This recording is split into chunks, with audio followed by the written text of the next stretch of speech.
Nous avons décidé de nous retrouver en Assemblée générale ce matin pour jeter les bases d'une gouvernance démocratique et patriotique qui nous permettra de sortir notre pays de cette gouvernance autocratique.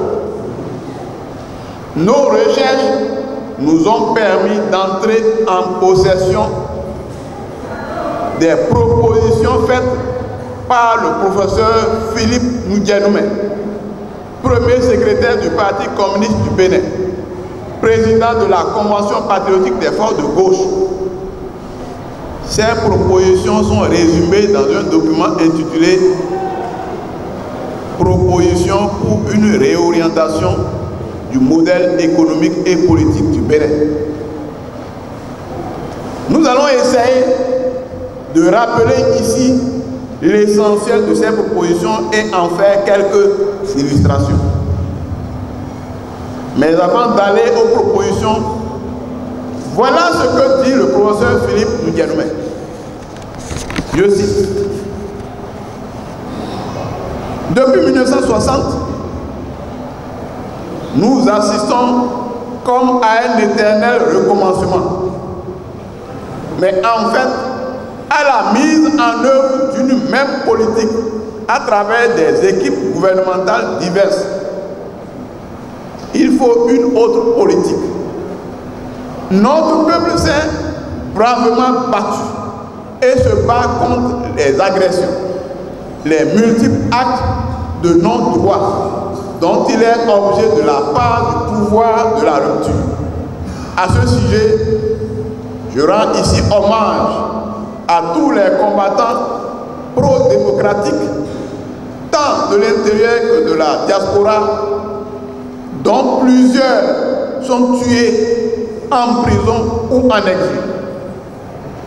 Je rends hommage à toute l'opposition organisée sous l'appellation résistance. Mais je me dois de dire qu'aujourd'hui, il faut plus que résister au despotisme. La résistance peut signifier la défensive, la stratégie pour parer les coups. Elle peut signifier un combat pour le retour à l'ancien, à ce qui se fait depuis 1960. Non, cette vue est dépassée. Il faut être offensif. Il faut désormais offrir au peuple une alternative, une gouvernance démocratique et patriotique.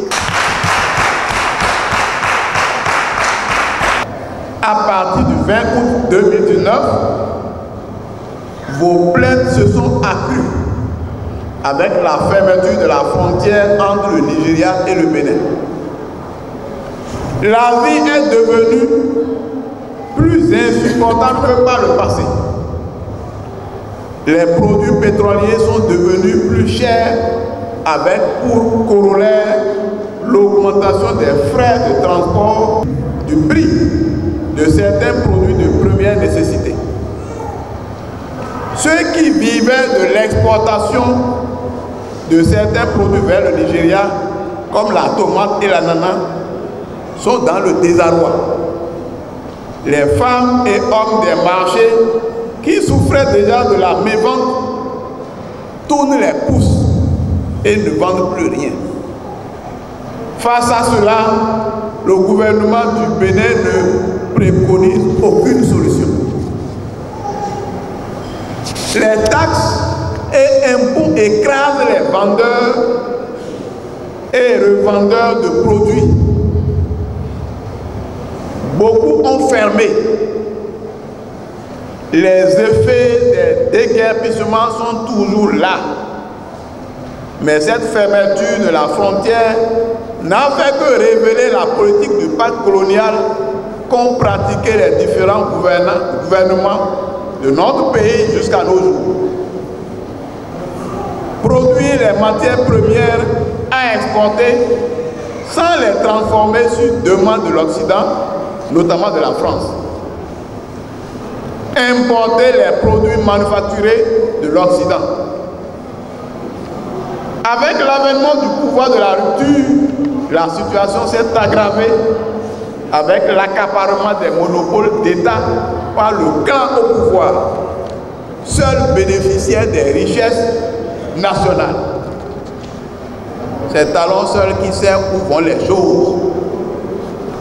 Sur le plan politique, on assiste à une remise en cause systématique des acquis démocratiques, emprisonnement des honnêtes citoyens et exil donc de plusieurs milliers de Béninois pour délits politiques. Monolithisme politique avec imposition du parti unique et de députés nommés. Sur le plan administratif et économique, c'est le clan au pouvoir qui contrôle tout et privatise les secteurs publics. Les services socio-sanitaires tels que l'éducation, la santé, les télécommunications, l'agriculture, l'élevage, la pêche et d'autres services sont en ruine. Des milliers de travailleurs sont en chômage. On fait voter des lois scélérates contre les droits syndicaux et politiques. Exemple, il n'y a plus de droit de grève au Bénin. Il n'y a plus de parti politique d'opposition selon le pouvoir. Les partis existent bel et bien, mais le pouvoir, lui, ne les reconnaît pas.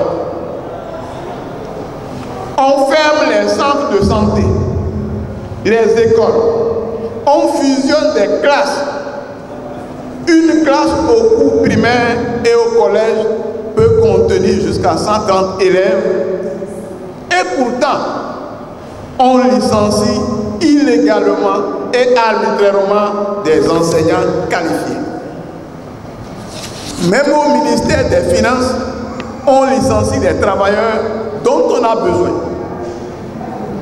Voilà dans quelle ambiance Patrice Talon réunit son groupe politique pour poursuivre la planification et l'exécution de la politique de ruine du pays.